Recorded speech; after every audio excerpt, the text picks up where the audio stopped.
Greetings and welcome to another British Guy Reacts video, and in this video a British guy is reacting to 5 ways British and American bedrooms are very different by Lost in the Pond. Now I did reach out to Lawrence asking his permission to do a reaction on his videos and he said yes. I'm so excited. Not only did he take the time to reply to me, he's actually given me permission to react to as many videos as I like. Now I appreciate most of you will know Lawrence Brown from Lost in the Pond, but if you don't, I've put links in the description. So Lawrence, if you're watching, thank you my friend. If you're new to the channel and you like reaction videos, don't forget to subscribe with the notification bell on because I am posting every day. And if you are a returning viewer, subscriber or member, love you. For those of you who have been following the channel, a lot of you will know that I've had severe inflammation in my iris. This is the first video I've done since this happened. And I just want to say thank you to everyone for all your love and support.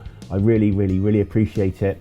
Hopefully it'll hold out. I can't really see much out of this eye at the moment, so I'm running on this eye, which is actually my bad eye. But anyway, enough of my jibber jabber. Let's get on with the video. One of the most common bedroom differences I get asked about is, why do Americans sleep with that extra sheet between the quilt and you? I'm probably going to get proved wrong now, and I do apologise for pausing straight away, but I thought it was more for in the summer, and when it gets really hot, you take the main cover off and then you've got that light cover to use. Is that wrong? Don't know. Let me know. Hello, I'm Lawrence and I'm on a quest to uncover all of the memos that Britain and America lost in the pond, and one of those memos pertains to bedrooms. In Britain and throughout the world, people need a designated room where they can go to sleep and do other stuff, like reading. I really like his humour. He's got such a dry British humour. I really like his videos. I have to say, he's up there as one of my favourite creators. For example, but depending on the country that you're in, the bedroom, a word supposedly coined by Shakespeare, might take a different form. And as somebody who has lived extensively in both Britain and America, this is most certainly true of those two countries. And so without further ado, here are 5 ways that British and American bedrooms are very different. I've just noticed he's got Darth Vader pyjama bottoms. I like this guy even more now. Before we even get to the main centerpiece of the bedroom, which is the bed, there is one major thing that American bedrooms have that most British bedrooms do not, and it's something contained not within the 4 walls of the bedroom, but within the wall. I'm talking about built-in closets. Now, this is my walk-in closet. I say mine, I mean it is shared with my wife, of course. I say shared, I mean it's mostly hers. So you might be thinking, well Lawrence, where do British people hang their clothes? And the answer is simple: in a wardrobe that admittedly takes up more space, unless it leads to Narnia. But oh dear. This guy kills me. America may have the advantage in the closet department. Britain is still leading the way on these. Hot water bottles. Do you guys not have hot water bottles? Oh my god, they're great. In the winter, you can either put them in the bedroom. I guess it's like a pre-electric kind of blanket. You can sort of either use it in 2 ways. Put it in your bed 10 minutes, 20 minutes before you go to bed, so when you get in, it's all nice and warm. Or if you're feeling a bit poorly, which I've used to do, if you've got an upset tummy or something, you can sort of lay with it resting on your tummy. Obviously you put like a covering, normally like a furry covering over the rubber hot water bottle, like a nice little sort of comfort. Still dressed like a child. You bought me this t-shirt, so you can leave it out. Back in the... Oh, it's Doctor Who. God, this guy's ticking all the boxes. So he's got, I'm pretty sure that's Star Wars pyjama bottoms, and he's got a Doctor Who t-shirt. That is awesome. When I was still a child, I distinctly remember sleeping alongside a rubber accessory that was filled with hot water. Oh, right. It was a hot water bottle. And it was one of those things that I'd forgotten about until researching for this video. For anyone not in the know, a hot water bottle is exactly the accessory I just described, and its purpose is to keep you warm while you sleep. It can be a problem if you accidentally burst it, because then your parents think you have another problem and you have to go see a doctor. Now, with the advent of electric blankets, hot water bottles have seen a decline in popularity. This is particularly true in the United States. My wife's got one now. It's like little seeds or something, and you pop them in the microwave and it basically heats up, so you're not actually using water at all. I have it on good authority that people still occasionally use them in Britain, but part of me believes that most of them just use it to refill their tea without leaving the bed. That's a really good idea. All these years, I could have been reusing the water.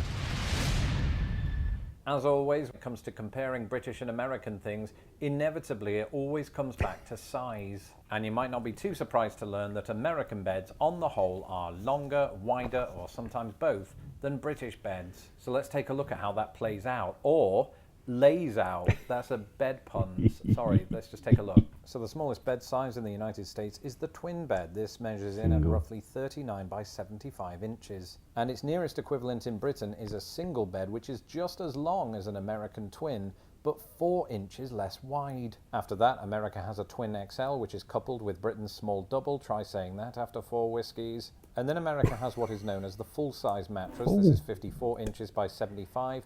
This is almost identical to the double-size mattress in Britain. From here on out, things become like a game of chess, as both countries sort of introduce a royal family of mattress sizes. In the US, some people sleep on the Queen, not the Queen, that would be breaking news, on a queen-sized mattress, which is about 60 inches by 80. This is virtually identical to Britain's king-size mattress, but neither country ousts their bedroom monarchy there. What's better than a queen? A super queen. In the US, this measures in at 66 inches by 80. Funnily enough, the nearest equivalent in Britain is called, can you guess what it's called? Can you? It's called a super king, and it's 72 inches. See, I'm learning something now. I think we've got our mattress as a queen. Wow, super king. Inches by 80. And so Britain wins, except it doesn't, because America also has a king-size bed that measures 76 by 80. And at this point, Britain's mattresses abdicated the throne, while America's just kept going with the California King at 72 inches by 84, and that's just showing off. So perhaps this additional size is why Americans are more likely to use one of these. However massive the mattress, it's more common in the US than the UK for it to sit on top of what is known as a box spring. And while I definitely couldn't claim to be a bed connoisseur, I hadn't heard of the phrase box spring until I moved to America. And there's a couple of reasons for this. Firstly, we don't call it that. Apparently, we call it either a sprung bed base or a divan. I've never used those terms either, and that's because this particular contraption is much less common in Britain. And so what is this contraption? Well, a box spring is a base that sits under your mattress that sort of incorporates a spring system like you might find in your... So when we were kids, we should jump them down on our beds and go, yeah, and then all of a sudden you hear a doing, and you've actually broken one of the springs. Or the other thing we used to do is when we were kids, we used to play hide and seek. I'm sure you guys have played hide and seek. And if you were unfortunate or silly like I was, you'd think about, maybe I'll hide under the bed. Because normally they'd be sprung loaded and there'd be a gap underneath and you'd be able to hide under the bed, which is great. But when you've got these bloody great big springs, right, you're sort of crawling underneath the bed and you're like going, you won't catch me. And you sort of slide in and you've got like springs basically just above you like this. If you had like really horrible friends like I did, they'd realise you were under the bed. And then rather than say, oh, I see you, they basically jump on the bed and bounce up and down and go, yeah, I can see you underneath. And basically you'll get massive lacerations all over your body from these great big springs. And you'll be going, mommy. And yes, basically that explains quite a few scars all over my body, which I got when I was a child. And the idea is with that additional bounce, I won't keep doing that, the springs in the mattress have a greater shelf life.